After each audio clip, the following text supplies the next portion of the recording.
I'm Z. And I'm Jay. Welcome to our first episode. So yeah, for today we're gonna talk about being a fur mom or fur parent. True. Are you ready to be a fur parent? Yes, that's actually a question that it's good to be asked if you're gonna adopt one or gonna buy a dog or a puppy, because there are really things that you need to consider or to think of before purchasing one or adopting. Yeah, kasi being a fur parent, it's a big responsibility. It's just like having your own kids. True. Having your own babies, like human babies, for that matter. Kasi, they're living being din naman. So, Yeah, and correct. nowadays, kasi before, if you say, parang, you have a dog, They call it bantay. yeah, they call it bantay, or parang magbabantay lang sila ng bahay. Pero nowadays, dogs or even cats are treated as part of the family. I mean, hindi lang sila yung tagabantay ng bahay. Parang yung iba nga kasama pa sa travel. So may plane ticket pa, alam mo yan. So Yes, it's really different now compared to things, how pets are treated before. Or in our generation rather, it's more on being inclusive. So parang kumbaga, kasama sila sa lahat ng mga mostly sa mga decision makings, ganyan. Like for us, we have 2 dogs. One puppy and a dog. So it's a 12-year-old dog and a 3-month-old na puppy. So every time we go out, for the dog, hindi namin siya nasanay na mag-travel. So yeah, yung old one. Yeah, so what we have always with us is the Cloud, who is the 3-month-old. So there. So every time we go out, we check out for pet-friendly restaurants wherein we can dine with Cloud. And if it's gonna be a staycation somewhere that they accept also a pet like Cloud. So Yeah, there. we'll talk about that probably within this episode. But anyway, yeah. So first, are you like ready to be, well, before getting a dog or adopting one, Are you ready to be a fur parent? So let's talk about being ready emotionally. Okay, so it's kind of tricky kasi if it's emotionally, so bakit? Parang ganyan. But the thing is, if it's a puppy and you get so attached, mahirap siya i-discipline. So you need to be firm on that side. So it's being, parang i-control mo na hindi pwedeng lahat ibigay. Para kasi it's the stage where they learn things. So you need to be able to be stern in disciplining the True. puppy, kasi kapag hinayaan mo lang ng hinayaan, kakalakihan niya na ganun. oo, kakalakihan na, And it would be a problem. niya. Yeah, like for Cloud, nung pagdating niya, parang mahilig siyang magngat-ngat. Well, it's normal for puppies na magngat-ngat kasi nagngingipin sila eh. So ang ginawa namin doon, whenever like, well, hanggang ngayon naman, pero if you'll compare it the first time na ma-adopt namin siya, yeah, by the way, Cloud is an adopted puppy from my mother's neighbor's dog. Yeah, so kasi before namin siya i-adopt or before i-offer sa amin si Cloud, Yung other dog namin, may kasama siya, kaya lang nag-pass away. Kasi 12 years old na sila eh. Well, yung mommy nila is si Cara. In-adopt ko lang din siya. Well, pina-adopt sa akin ng friend ko. So, then, nanganak si Cara. So, ang naging anak niya is 6 and kasama doon si Yats and si Miley. So, unfortunately, Miley passed away. So, nakita yon nung kapitbahay nila mama. So, in-offer niya si Cloud. Parang kakapanganak lang ata nila Cloud nun. So, Kay Cloud. kakapanganak lang kay Cloud. So, after 2 months, in-adopt namin siya. Nung nag 2-month-old na siya. Kasi, yun yung ideal month for puppies to be adopted. At least 2 months old. Kasi kahit papano, hindi na sila dumedede dun sa mommy. So, yun, in-adopt namin siya. Nung time na yun, nagngingipin pa siya. Well, hanggang ngayon naman. Pero mas nun, kasi syempre lumalabas yung ngipin niya. So, kailangan niyang mag-nibble ng stuff or magkagat ng mag-chew ng kung ano-ano. Kaya, ang intervention namin doon is sasawayin namin siya kapag kinakagat niya kami or yung slippers namin kasi parang favorite ata lahat ng mga dogs ang slippers. True. So, ang ginagawa namin, ang intervention namin sa kanya is whenever like she'll start chewing on stuff, pinapalitan namin yun ng chew toy. Yes. Kasi para at least ma-divert yung attention niya. Not na para hindi doon sa like slippers or even pillows, yung chew toy yung ngangat-ngatin niya. So I would like to add regarding sa emotionally, medyo stressful sa ang pagkakaroon ng puppies kasi nga since they're like babies, parang hindi pa nila alam ang mga bagay-bagay. Just to give you an idea how stressful it was to us. So there was this once na muntik na or parang akala, well, hindi siya paano ba sabihin? May nakakalat na racumin Unintentionally. Yes, kasi correct. unfortunately, dun sa bahay namin, may mga daga na as big as a kitten. True. As in. So, we tried everything. Traps, yung sticky trap, yung cage, pero matatalino sila eh. So, last resort would be yung racumin nga, which is, guys, not advisable if you have dogs or especially puppies or kittens at home. Kasi puppies and kittens, sila eh, ma-explore sila eh. So, pero with the case nung nangyari kay Cloud, yung racumin paste nilagay namin siya doon sa taas ng cabinet.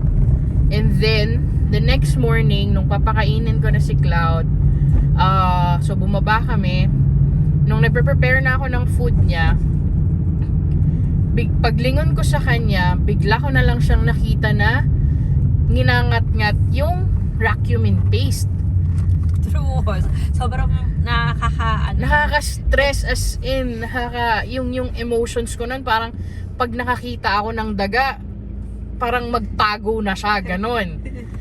Kasi sobra talaga, nag-worry talaga kami kasi nga hindi ko alam kung naka-ingest ba siya ng racumin. So, yun. So there. So, talagang medyo stressful yung mga I guess it's more on the first year of the puppy na medyo stressful siya. Pero as pagkatapos na nagkaroon na siya na idea on what is not to chew or not, kung na-train na siya, kung saan siya magpipi or magpupoop, magiging okay na. I mean, mas less na yung stress doon. So, those are the things that you need to be ready for. Kasi syempre, hindi lang naman being a fur mom ang ginagawa mo sa buhay. I think, I believe that it's either you're a student, you're a worker, basta it's not really just being a fur mom. So, you need to be ready emotionally na meron ka pang isa pang babantayan. Yun. Tapos, second would be, if you're gonna adopt or buy a dog or a puppy, you need to be ready financially as well. Yeah, financially kasi iba first, kung bibili ka, syempre, yung breed na gusto mo or depende yun sa yung amount is depende kung anong breed yung gusto mo is what I'm saying. Kasi iba-iba yan eh. Like for French bulldogs, if with papers, it'll range like around, I think, 50 or 60. Yes. Tapos kapag 50,000 ganyan. So that really depends kung anong breed yung gusto mo. Ngayon, if you'll adopt, madaming nagpapa-adopt naman. yes, madaming nagpapa-adopt. We have Paws, Cara, madami dyan. You can just search the web, which is, I think, mas okay if you'll adopt. Kasi syempre, kawawa naman yung mga nasa nasa mga tawag doon, shelter. True. So yeah, it would be nice if they have a home yes, rather than just be in a shelter. So there. Then aside from that one, syempre pagbili mo, kailangan mo ng ipa-vaccine. Hindi lang isang beses ang vaccinations for puppies. There's about 4 yata yun pag puppy, or 5 na 5-in-1. So that costs about 450 to 550 or maybe 600 depending on the clinic that you're going to. Tapos meron pa yung deworming. Yung deworming rin, hindi lang siya isang beses. It can be 1 to 3 times. I'm not really sure about how frequent it should be. But as in our experience sa K-Cloud, 3 months siya, 2 beses na siya. And there will be a third one ilalagay na sa kanya yung third vaccine rin niya. So isasabay na yun. So yeah, yung anti-rabies ata yun. Yeah, isa pa yun. So, tapos may kennel cough vaccine pa. So medyo madaming vaccine, which is parang the same lang din naman for babies. Yeah, kung magbe-babies kayo. So ayun. So you really have to think about your finances, kung ready kayong mag-adopt. Yeah. Aside from that one, I guess things that you need to consider in terms of financially would be how comfortable the pet will be, or your dog or your cat. Like, pag halimbawa, dala namin sila, so meron kaming parang isang binili namin na parang crib niya dito sa car para comfortable siya. Kasi hindi naman, they're not really used to traveling eh. They're pets. So, yeah. So, we need them to be comfortable para hindi rin sila manggulo. Tapos, you need to have chew toys if you don't want na yung tsinelas nyo ay chuchu nila. Tapos, it would be... Yes, go ahead. Yeah, like, yung mga inuman nila. Yes, yung yun kainan pa. nila. Yeah, Tapos, for puppies, how many times do they eat? Well, based on, kasi it's been a long time before I got Cloud, so nag-research ako kung gaano ba kadaming beses kumakain ang puppy. So based based on my research, if it's like 2 to 3 months, it should be like 4 times a day. And then like 3 to 6 months, you can lessen it to 3 times a day. Pero mga 6 months above, yan, pwede nang twice a day. Sorry for the background noise, guys, because it's maluwak. So yeah, mga yon, twice a day. So yon, you have to invest in the right food. Yes, correct. Kasi parang sinanay ko sila na si Yat at si Cloud, na sinanay namin sila na hindi kumain ng human food as much as possible. Kasi merong mga food na okay sa tao pero hindi pwede sa dogs, or kumbaga toxic sa dogs, like chocolate, like onion, raw onion, especially raw onion. Kasi yung nire-release na gas ng onion is hindi nila nadadigest, so nagiging toxic siya sa katawan ng puppy or ng dogs. So yeah, yun, you have to take into consideration yung mga ibibigay niya sa kanila. Kaya nag-decide kami na to stick with dog food. Yeah, pati mas siya, convenient. Especially if you're like us, that we love to travel. And we do travel with Cloud. So, hindi na yung iisipin pa namin kung ano papakain namin sa kanya. We do have dry food always in her bag. So, we have really a bag for Cloud that has everything that she needs during a travel. So, that's something that you need. Well, if you're gonna travel with a pet, that's something that you need also to invest on. Siyempre, we need to be responsible naman. Responsible. My God, guys, for moms. mas madami pa siyang gamit kaysa sa akin. Ako laman lang ng bag ko is wallet, yung lalagyanan ko ng barya. Siguro mga less than 5 yung laman ng 5 items, alcohol, ganyan, yung bag ko. Sa kanya parang more than 10, guys. Kasi, syempre, we have to bring extra diapers, extra potty pads, tapos meron pa siyang water, may food, yung leash niya, tapos tissues kapag nag-poops. At may wipes pa. May wet wipes, tsaka may dry. Tapos meron din nung plastic for the poops. Alam mo yan, we have to be responsible din kasi when bringing our pets or our beloved for babies, kasi syempre we have to keep the environment clean din naman. So yun, you have to take into consideration yung mga ganong bagay kasi syempre mag-poops and mag-pee sila outside, diba? True. So yeah, so there are really a lot of things that you need to consider financially when adopting or buying a dog or a puppy rather, or a cat.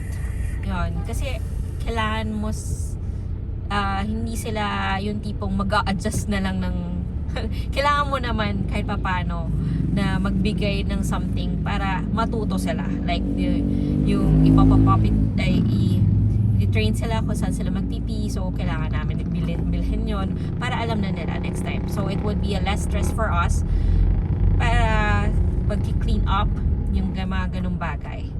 So other than that, for being ready, you need also to be ready physically kasi on our case, madaling lumaki si Cloud. So the first time we got Cloud, I think it was just mga 4 kilos pa lang siya. Yeah, mga ganon.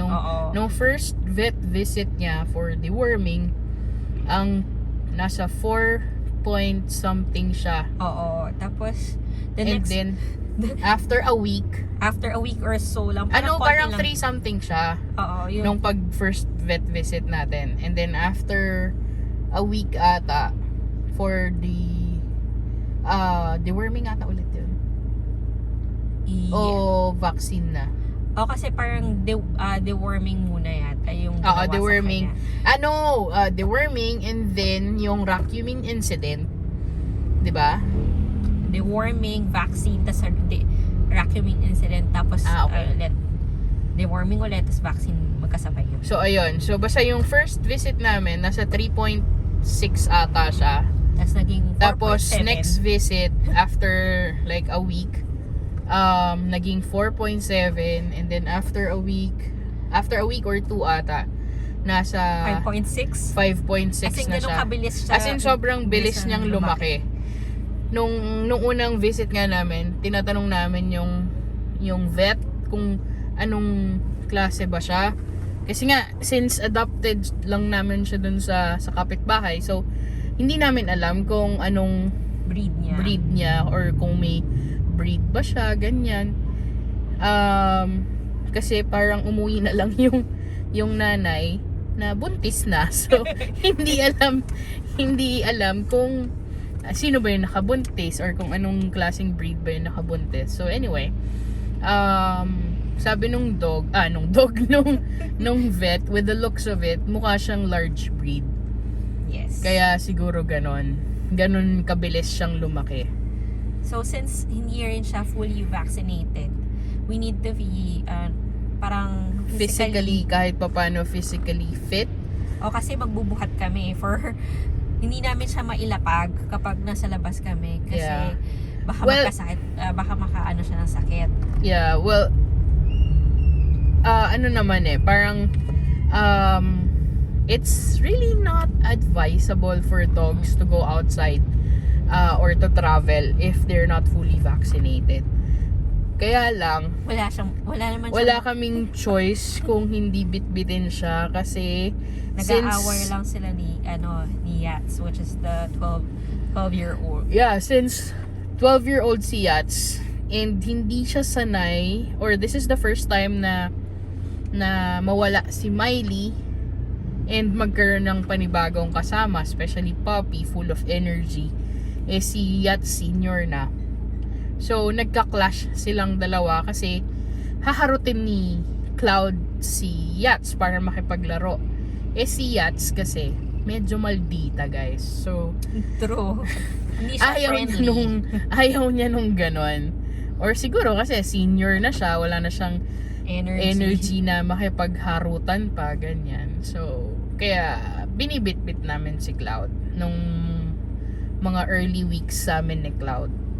So, ayun, lagi ko siyang buhat kasi hindi ko siya pwedeng pababain kasi one of the ways para makakuha ng sakit would be licking and parang sniffing other dogs poop or pee. Kaya hindi ko siya pinapababa. Lagi ko lang siyang buhat. And dati kasya pa siya sa span nung arms ko, nung lower arm ko. Ngayon guys, hindi na. Lagpas na siya sa ulo ko pag binuhot ko siya. So, kaya I can't wait na matapos na yung vaccine niya para at least paglalabas kami, pwede ko na siya ibaba, pwede na siyang maglakad. Though yung vaccine naman is not really 100% kumbaga parang assurance na hindi sila magkakaroon. But the good thing about it is kahit papaano may panlaban siya. Yes, correct. So, ayun, kasi ang dogs is yung mga madali silang makakuha ng sakit if they're not vaccinated. Same with humans. 'Di ba? True. Yan, parang COVID lang, meron din sa dog na gano'n, Forbo. Yung kumbaga madali nila makuha, parang virus pa sa kanila. So there. And I guess another one that you need to also parang do some activities for them para ma-exert yung energy nila. Kasi lalo na kapag puppy, full of energy sila. So you need to play with them. Halimbawa yung mga catch, mga ganyan. Kasi kailangan nila ng outlet kung saan nila i-release yung energy na meron sila as puppies. And what else? I guess there's also something that we can tell about socially be ready. For socially, it's more on kasi if you're for mom like us na walang mapag-iiwanan, so you need to be ready na limited lang yung makakainan mo. Kasi hindi lahat ng restaurants do accept or allow pets inside. So mostly we look for those that Like has mga- al fresco, pet dining. friendly, Oo, outside ganon. dining. True. Yan, dyan sila kasi yung may chance na makapag-dine kami if it's al fresco. Kasi some restaurants do not allow pets to be inside the restaurant itself. So, yun. You have to consider na if dadalhin nyo sila, you have to look for a place na pet friendly. True. A good thing now na marami ng mall na they're welcoming pets. Pero pagdating sa loob, dating sa restaurant, limited pa rin. So, pwede mo lang siya isama mag-mall or not necessarily pwede ka kumain sa gusto mo kasi unless that certain restaurant has al fresco dining, they might allow pets, but if it's just indoor, they won't. So, Though meron naman ding mga restaurants na kahit indoor, pumapayag sila. Pero very limited lang. yeah. Yung, saan yun? Sa Domino's, sa Robinson's Antipolo. Yun, we were able to dine there nung medyo bata pa si Cloud. What else? Yun lang. I guess there are really limitations when you have for babies with regards to going out dining, staycation, ganyan. And also if you want to travel by a plane, medyo expensive siya ha. Yeah, medyo So pricey. kapag ganun na, talaga na maghahanap na kami kung sino pwedeng mag-alaga muna sa kanya kasi we cannot afford yet to have both of them with us if we're gonna travel by a plane. Yeah. For accommodations naman, we were able to try the Nest by the Sea in Subic. They allow pets to stay inside the accommodation. Well, actually, they even have a bed for dogs, which is good. So yeah, you have to. Well, I think Airbnb naman. Airbnb has an option to add pets if ever that you'll be having, or if you'll be bringing your pets naman so you can filter it out para it would be easier for you to choose yeah. which accommodation would fit your need. So well, it medyo madami sa Airbnb na nag-aalaw ng pets. Yeah, nowadays, yes. Siguro kasi parang madami na din talaga, especially with our generation. Parang we prefer to have pets first before babies, Yeah, diba? right, yeah. Or like for Mostly, our situation, I mean, mahal magpa-IVF So, and mas ewan ko, mas gusto kong pets. Yeah. I guess we can have that as our next topic, maybe. Yeah, I mean, the pros and cons of being for a mom versus Actually. being a mom. Yeah, there. So, I guess that's it for today's episode. So, we're gonna wrap it up. So, thank you guys for listening to us.